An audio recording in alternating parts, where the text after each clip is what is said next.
Olá pessoas, mais um vídeo sobre curiosidades bíblicas. O vídeo hoje eu, Luana Melo, com meu esposo, pastor Tiago Melo.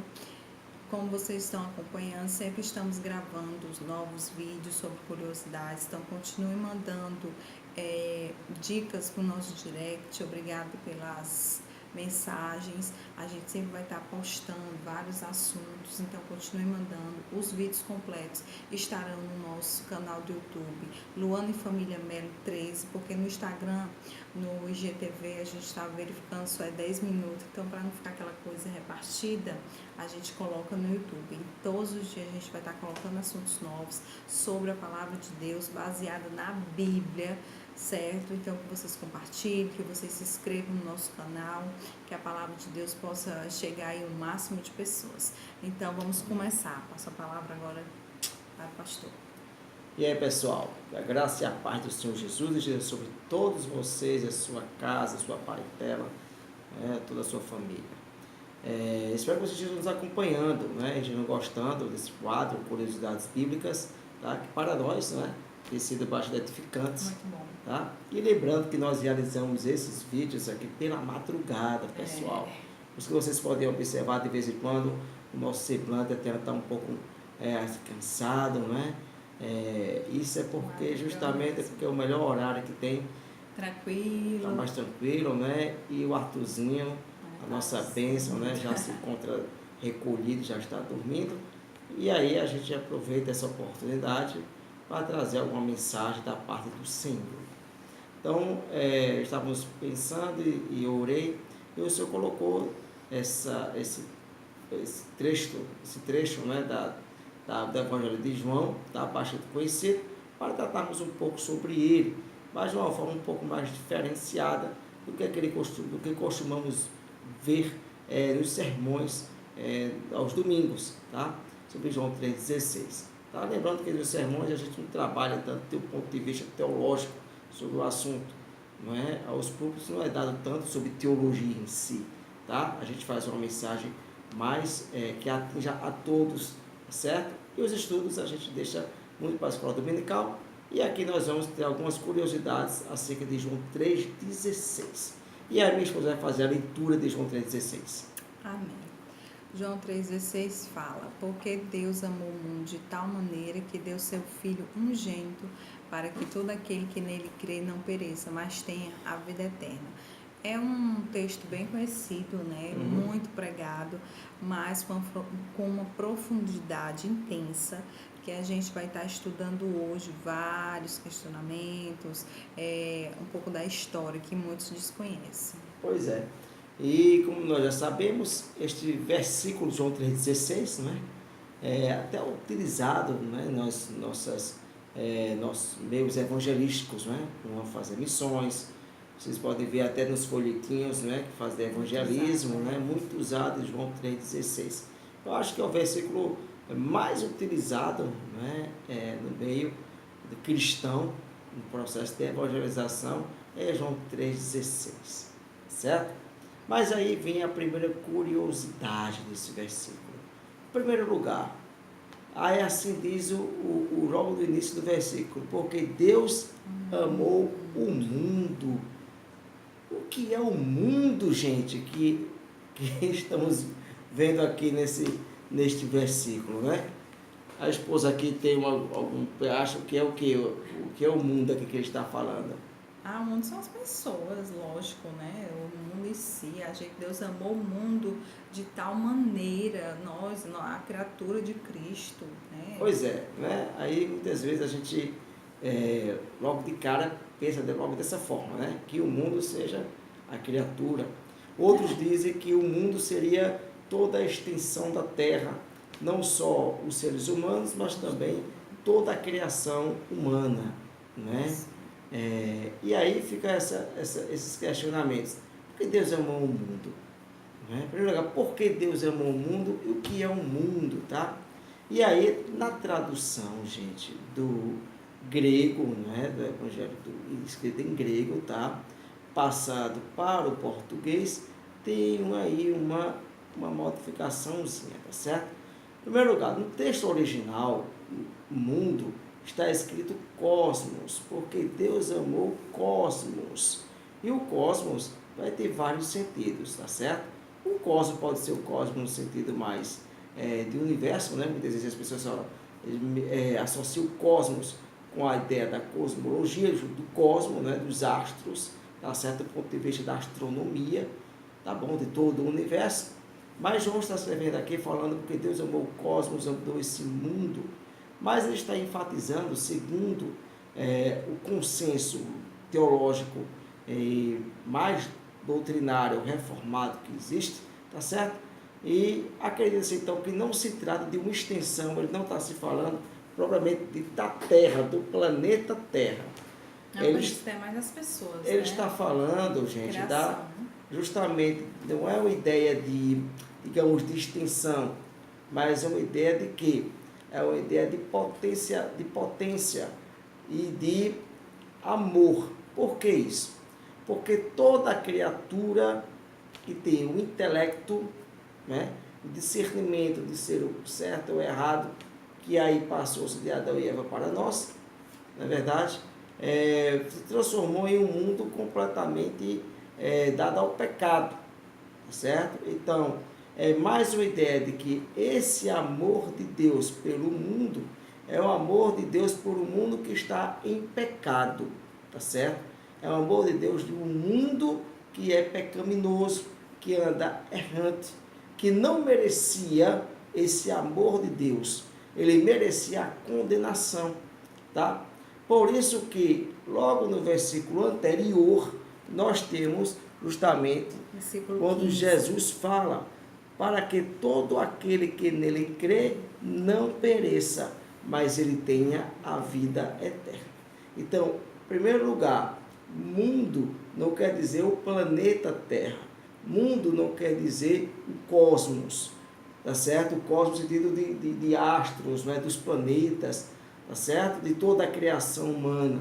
O mundo aí ele fala justamente vai falar justamente de um mundo pecaminoso, né? Vai falar justamente de todos os seres humanos que estão em pecado, tá certo? E que precisariam então de um caminho de reconciliação com o Pai. E este caminho, na realidade, é Jesus ou Cristo, né? Ou Jesus ou Messias, que ali ele cumpriu a sua missão, levando a palavra, ele mesmo era a palavra, o verbo, a palavra viva, e que ali na cruz do Calvário, realmente ele se entregou para a remissão e apagar os nossos pecados. Então, em primeiro lugar, mundo, do grego cosmos, tem essa conotação, ou seja, o mundo que não teria espaço para salvação e sim para condenação. E aí vem a graça de Deus, né? Porque Deus amou, Deus é sua graça, esse amor incondicional por mim e por você. Porque a Bíblia nos fala que não foi por obras para que houvesse a justificação. Não é por obras para que ninguém se glorie, mas esse dom, essa graça, ela veio de quem? Ela veio de Deus, tá certo? Porque então Deus amou a mim e a você, a tal ponto que entregou o seu único filho, Jesus, o Cristo, para morrer ali na cruz do Calvário, simbolizando um cordeiro imaculado, derramando então o seu sangue, para que nós viéssemos a ter uma nova história de vida, uma vida eterna. Então, nós temos também no versículo 3, no capítulo 3, versículo 16, 3 tempos. Essa é uma outra curiosidade. Ele fala de um tempo passado, um tempo presente e um tempo futuro. Ok? E aí nós vamos ver. O que é o tempo passado aqui, gente? Que ele vai falar. Porque Deus amou o mundo. Leia aí, Luana, mais uma vez. Porque Deus amou o mundo de tal maneira que deu o seu Filho unigênito para unigênito. Então, observe que a primeira parte do versículo, ele está no passado. Porque Deus amou o mundo. Deus nos amou, não é? De tal maneira que deu o seu Filho. Então, tudo no passado. Mesmo quando Deus criou todas as coisas, o verbo já estava com Deus, a palavra já estava com Deus. A palavra foi que criou todas as coisas. Aliás, ela foi um instrumento para a criação de todas as coisas existentes. Tá certo? Então, Deus, por meio da palavra, criou todo o universo. Então, observe que mesmo antes da fundação do mundo, como Paulo fala, ele nos escolheu para que fôssemos o quê? Salvos. Tá certo? Por meio desta palavra. Ok? Então, você observa aí em um passado. E agora vem um presente. Para que todo aquele que nele crê não pereça. Né? Então, para que todo aquele que nele crê não pereça. Ou seja, o Mashiach, o Messias ou Cristo, nunca se esqueça que a palavra Messias, tá certo? Em hebraico é Mashiach, tá bom? E ficou no grego Christos. Por isso a ideia de cristão, tá certo? Então, do grego para cá, Cristo, ou do hebraico para o português, o Messias, que significa ungido. Então veja que esta mensagem bíblica de salvação, ela está sempre no presente, para que todo aquele que nele crê, ou seja, Jesus, o Cristo, ele não veio somente para aquela época, ele veio naquela época, mais de 2000 anos atrás, tá certo? Trazendo a mensagem de salvação, as boas novas do Evangelho, mas que sempre ela será presente. Sempre ela será atual, ela sempre vai estar no nosso dia a dia, no nosso cotidiano, porque esta mensagem, Jesus mesmo falou para os seus discípulos, quando já estava para subir aos céus, ide pregar a toda criatura e fazer discípulos, tá certo? E levar o evangelho do Senhor Jesus, até os 4 cantos da terra. Isso então está no presente. Então, eu e você, ou talvez você que ainda não conheça esse caminho, não vivencia esse caminho, tá certo? Esta mensagem também é para você. Está sempre no tempo presente. E aí vem agora o tempo futuro, que ele diz em João 3,16. O que é que diz a última parte do versículo, Ana? Mas que tenham vida eterna. Mas tenham a vida eterna. Ou seja, Jesus ele também vai falar o seguinte aqui. Olha só, gente. Deus amou o mundo pecaminoso, mas em sua misericórdia, tá certo? Ele sempre quis trazer um meio de salvar esta humanidade, de salvar esse mundo pecaminoso. Tudo bem? E aí ele enviou o seu único filho, o filho unigênito do Pai, a palavra, o verbo, Jesus, o Cristo, Jesus, o Messias, Jesus, o Mashiach. E aí ele continua, olha, todo aquele que nele crê, todo o que crê, não importa o dia, a hora, creio no Senhor Jesus, ele vai nos trazer então uma esperança de que no amanhã nós não venhamos a ter mais a morte, uma morte espiritual, mas sim a morte terrena. Todo mundo vai ter essa ideia de nasceu, cresceu, morreu, é a ordem natural das coisas. A única certeza que a gente tem, né? A única certeza que a gente tem é essa, não é verdade? É porque a gente nasce, cresce e morre, todo ser vivo é assim. Mas Jesus nos oferece o quê? Uma nova história de vida, ou seja, ele passou da morte para a vida. Aqui é apenas uma passagem. O mundo vindouro nos espera. Então, no amanhã, João 3,16 vai dizer o quê? João 3,16 vai dizer o quê? Mas tem uma vida eterna. Para sempre teremos. Essa é a esperança de que estaremos juntos no mundo espiritual, com o Pai, com Cristo, com todos aqueles que nossos irmãos que professaram a fé no Senhor Jesus. Por isso ele fala, mais uma vez eu vou reprisar, no versículo anterior, para que todo aquele que nele crê não pereça, mas tenha a vida eterna. Por que a gente fala vida eterna? Porque sabe muito bem que aquele que não crer no Senhor Jesus, como único suficiente Salvador, não é crer só de boca para fora, não é crer, não é achar que cristão é só dizer que eu sou cristão. Eu acredito em Jesus. Não é isso. Crer em Jesus é viver segundo as Escrituras, é viver segundo os seus ensinamentos, é amar a Deus com todo o coração, com toda a alma e com todo o entendimento. Então, passaremos da morte física, passaremos da morte espiritual para a vida eterna, sempre com o Pai e com o Filho. Amém. Espero que vocês tenham aprendido um pouquinho, né, dessas palavras, tá certo? Já está chegando o nosso horário, já vão dar 2 horas da manhã. 2 horas, gente. Desculpa, 2 aí, às horas da vezes manhã. A gente abre a boca. E né, as dúvidas cansados. aí, mais perguntas vocês podem realizar e a gente vai Manda estar, no direct. tudo bem, aprofundando cada vez mais alguns versículos da Bíblia. E eu vou só para encerrar, falar mais alguma curiosidade assim do livro de João. Esse evangelho de João fica no Novo Testamento, tá, gente? Após Lucas. Ele leva, o livro de João, né, leva o nome do próprio autor desse livro, que foi João, filho de Zebedeu, irmão de Tiago.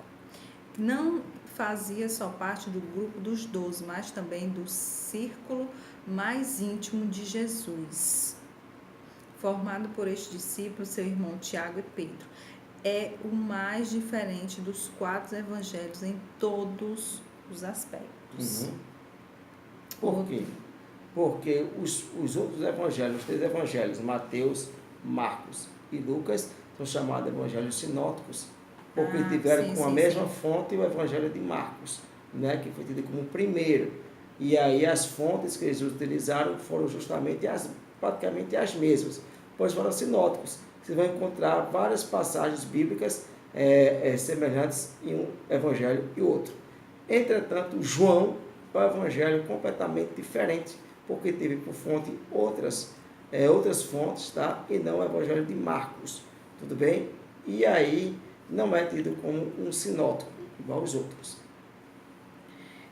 Foi o último evangelho a ser criado já no final da vida do apóstolo, por volta do ano 90 depois de Cristo. João teve tempo de analisar o que os demais apóstolos haviam escrito sobre a vida de Jesus e com isso fazer o seu complemento. Outros detalhezinhos que são pontos importantes, tá certo, gente? O livro apresenta detalhes que só poderiam ser conhecidos por alguém que tivesse tido contato com Jesus durante o seu ministério, fosse testemunha ocular da maioria dos acontecimentos narrados aqui. Ou seja, ele conviveu com Jesus, ele narrou o que ele viveu com Jesus, né? O discípulo mais chegado a Jesus, né? Tanto que ele era o mais novo, né? Ele sempre estava com Jesus, ele teve a intimidade que ele tinha com Jesus, tá? E, diferentemente do evangelho de Lucas, porque Lucas ele não foi um discípulo, né? Não foi um discípulo, esteve lá acompanhando de Jesus. Ele era um médico e fez uma investigação acerca do Jesus, e aí foram atrás de testemunhas, né? No caso aqui, testemunhas oculares. No caso, o João foi o próprio testemunho ocular, porque conviveu no ciclo de amizade de Jesus. Imagina, né, pessoal? Ai, gente, isso é uma bênção. Ó, gente, isso tudo tá nessa Bíblia que a gente já falou para vocês. Bíblia apologética com apócrifos, certo? Olha como ela é bem detalhada, a gente indica muito. E ela vem falando aqui, ó, tá vendo? Todos estão para ver. Antes do livro começar, ela vem falando um pouco da história. Então é muito importante essa Bíblia que está iniciando, quer se aprofundar mais. Essas Bíblias de estudo valem muito a pena. Então, gente, espero que vocês gostem. Que Deus abençoe vocês. Compartilhem, tá, gente? Esses vídeos é muito importante. E continue mais uma vez. Continue mandando sugestões que a gente vai estar gravando aqui, tá? Fiquem na paz. Que Deus abençoe vocês, sua família. Que venha abençoar cada vez mais a sua vida cristã e não deixe a sua fé esmorecer. Fiquem firmes. Amém? Amém. Que Deus abençoe vocês, mais uma vez, sua casa e toda a sua parentela. Fica na paz do Senhor Jesus. Amém.